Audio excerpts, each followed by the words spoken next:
Imagine driving home after a long day, pulling up to the gate of your own mansion, only to be told you don't belong there. It's exactly what happened to Marcus, a successful entrepreneur and a decorated veteran who had poured his life savings into building a dream home for his family. But instead of peace, the HOA decided to make his life a nightmare. It all started one Friday evening. The sun was low, painting the sky in golden streaks. When Marcus's black SUV rolled up to the towering gates of his property, he slowed down, expecting them to swing open as usual. But this time, the security guard waved his hand and blocked the entrance. "Sorry, sir. HOA orders. You can't go in." Marcus frowned. "What do you mean I can't go in? This is my house." The guard avoided eye contact, fumbling with his radio. "They said your paperwork wasn't in order. I'll have to wait until the board clears it." Marcus clenched his jaw. He knew this wasn't about paperwork. He had lived here for months, paid every fee, and filed every document. No, this was about something else, something uglier. Behind the guard, a couple of HOA board members stood watching, their arms folded, smirks plastered across their faces. "Sir, step out of the vehicle," one of them barked. "We need to verify your identity," Marcus laughed bitterly. "Verify my identity? Date." He glanced at the mansion he had built from the ground up. Every brick, every piece of marble was a symbol of his years of service and sacrifice. And now he was being treated like an intruder in his own home. The humiliation burned. Neighbors slowed their cars to stare, some whispering, some pulling out their phones to record.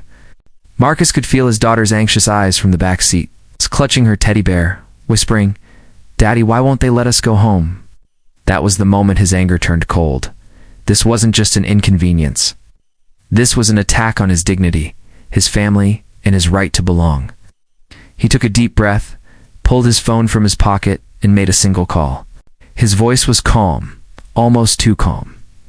"It's me, Code Black. I need you at the gate." The HOA members snickered. "Who you calling?" "A lawyer. Good luck, buddy. This is HOA property. You play by our rules." But Marcus only smirked, leaning against his SUV. "You'll see."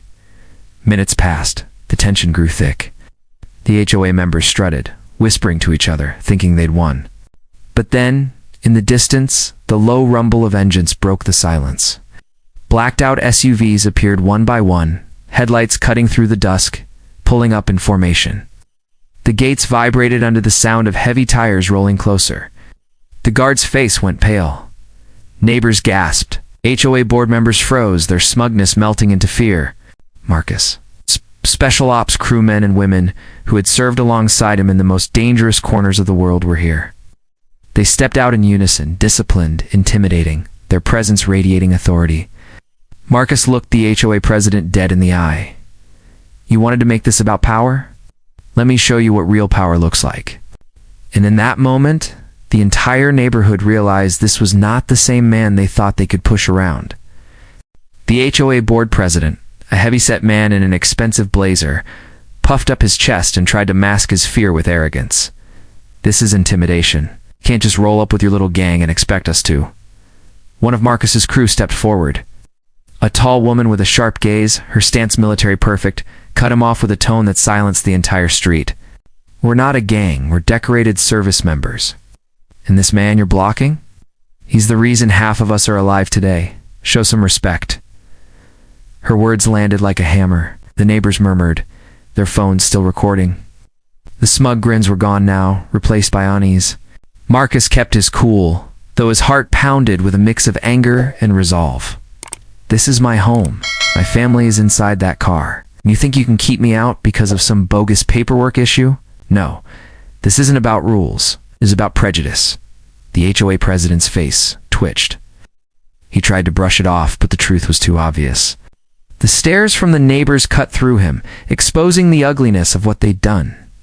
The smallest member of Marcus's crew, a wiry man with piercing eyes, suddenly pulled out a folder. He flipped it open and tossed a set of documents at the board president's chest. "These are certified deeds and clearance papers from the county clerk's office, all signed, all verified. You've got no legal standing to block him." The president fumbled with the papers.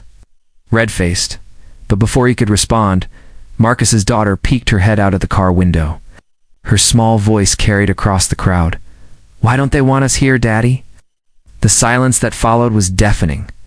Every neighbor heard it. Every phone caught it. That simple question cut deeper than any argument. One of the board members, clearly shaken, whispered to the president, "We should back off. This isn't worth it." But pride is a dangerous thing. The president snarled, "No. If we let him walk through today, he'll never respect our authority. He needs to be taught a lesson." Marcus's crew stiffened instantly on alert. They'd seen men like this before. Men drunk on power, willing to cross lines they couldn't uncross. Marcus raised a hand to calm his team, then stepped closer to the president, his voice low but steady. "You think you're teaching me a lesson? You're about to teach this entire community what happens when hate hides behind rules."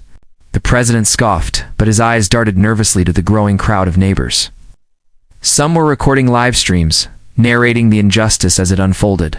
It was no longer a private dispute. The whole world could see. Then, without warning, the guard at the gate reached for his radio and muttered, "Calling county sheriff. We need backup." That was the twist Marcus had expected. He smirked faintly as if everything was falling right into place. Because the sheriff's department, they knew Marcus well. Within minutes, sirens echoed in the distance. Red and blue lights painted the street. The HOA president straightened his blazer, confident again. "Good, law enforcement will put you in your place." But as the patrol cars rolled up and the deputies stepped out, recognition flashed across their faces. They stopped in their tracks, saluted Marcus, and addressed him with respect. "Colonel Johnson," the lead deputy said firmly, "we didn't know this was you. What's the situation?" The HOA president's jaw dropped. His smug certainty evaporated as he realized the trap he'd walked into. This wasn't a homeowner he could bully. This was a man with honor, rank, and connections that reached far beyond this gated community. Marcus folded his arms, locking eyes with the board. "The situation? Simple. These people tried to bar me from my own home. What are you going to do about it?" The neighborhood went dead silent. The president stammered, sweat forming on his brow. For the first time, the power he thought he held was slipping away. And Marcus knew the real fight had only just begun. The deputies spread out, taking statements from Marcus, his wife, and the few brave neighbors who stepped forward. Phones were still raised, capturing every word. The HOA president stood frozen, his earlier bravado dissolving into nervous glances and shifting feet. Marcus kept his tone measured, but his words carried steel. "Sheriff, I want to make this crystal clear. This isn't about a missed fee or paperwork. This is about discrimination. These people stopped me and my family because they decided we don't belong here." The deputy nodded, his eyes narrowing as he glanced at the board. "We'll take it from here, Colonel. But I'd like you to file a formal complaint at the station. This has gone beyond an HOA matter." The neighbors whispered among themselves, some nodding in agreement. The tide was turning. The HOA board, once confident in their untouchable authority, now looked like school children caught cheating on a test. Then came the moment that nobody expected. Marcus's wife, who had been quiet until now, stepped out of the car. She was tall, poised, and still wearing her U.S. Marshal badge clipped to her belt. The flash of silver caught the deputy's eyes first, then the neighbors, and finally the HOA president's. The entire street froze. The HOA president stuttered, his face pale. You're law enforcement?" She crossed her arms. Her voice was calm, but there was no mistaking the authority behind it. "Yes, and not just law enforcement. I've worked cases involving HOA fraud before. You'd be surprised how many of these boards misuse funds, abuse, power, and target families they don't like." The crowd gasped. Phones zoomed in closer. Every second of her words was being streamed live. The deputies exchanged a look, then turned back to the board. "We're going to need to see your financial records. We'll need statements on why you stopped this family without cause." The president broke into a sweat. His hands trembled as he tried to regain control. "This is ridiculous. We're just enforcing community standards." But Marcus's wife cut him off. Enforcing standards doesn't involve blocking a homeowner's legal access to their property. It doesn't involve intimidation. And it definitely doesn't involve threatening a child, which one of your guards just did. Her words landed like a thunderclap. The guard shifted uncomfortably, avoiding eye contact. The neighbors, once silent, began speaking up. "Yeah, they've done it before," one man shouted. "They fined me for parking in front of my own house. They harassed my wife when she planted a garden. another added. The dam had broken.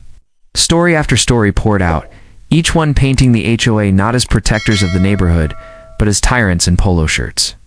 Marcus stood back, letting the truth flow. It wasn't just about him anymore. It was about everyone who had been too afraid to speak. The deputies moved quickly, calling in for additional units and beginning to collect testimonies.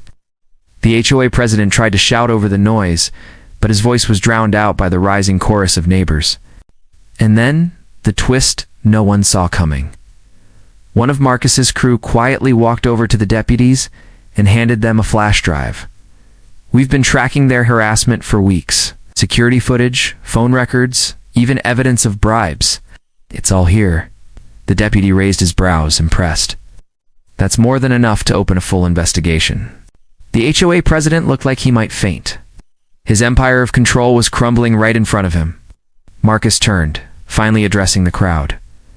This ends tonight. No more fear. No more abuse. It is time this neighborhood belonged to the people who actually live here, not to a handful of bullies hiding behind titles. The crowd erupted in applause, cheers echoing off the mansion walls. For the first time, Marcus saw not just neighbors but allies. But deep down, he knew the fight wasn't over. The board would try to wriggle out, to save face, to cover their tracks. Marcus's wife leaned close, her eyes locked on the HOA president. Tomorrow, we'll see you in court. And this time, the rules won't be in your favor. The president's face drained of color. The game had changed. The courtroom buzzed with tension the next morning. Word of the HOA scandal had spread like wildfire through the community, fueled by the videos neighbors had uploaded overnight. By the time Marcus and his wife walked in, reporters were already crowding the steps. Cameras flashing as they entered with calm, deliberate strides. Inside, the HOA board sat at the defendant's table. Their once pristine suits now looked wrinkled, their expressions tight with fear. The president kept fidgeting with his tie, glancing nervously around the packed gallery. Every seat was filled. Neighbors, activists, and veterans from Marcus's old unit who had flown in to support him. We're here to hear the case of illegal harassment, discrimination, and abuse of power by the Homeowners Association against Mr. Marcus Cole and his family. The allegations include obstruction of property, misuse of funds, and racial targeting. The president's lawyer jumped up, trying to cut through the accusations. Your Honor, this is all a misunderstanding. My clients were merely enforcing community standards. The judge raised a hand. Save it. We've all seen the videos. A murmur rippled through the gallery. Marcus sat tall, his wife by his side. She had taken off her marshal's badge, placing it on the table as a quiet reminder of her authority. The prosecution wasted no time. They presented the flash drive Marcus's crew had provided. On the screen, damning footage played for the entire courtroom. Board members laughing about targeting families they didn't like. Emails showing misuse of HOA funds, and even recorded threats against neighbors who dared to question their authority. Gasps filled the room.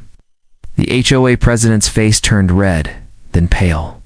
He tried to protest, but the evidence was undeniable. Marcus's wife stood and delivered her testimony. Her voice was steady, each word cutting through the silence. This isn't just about one family.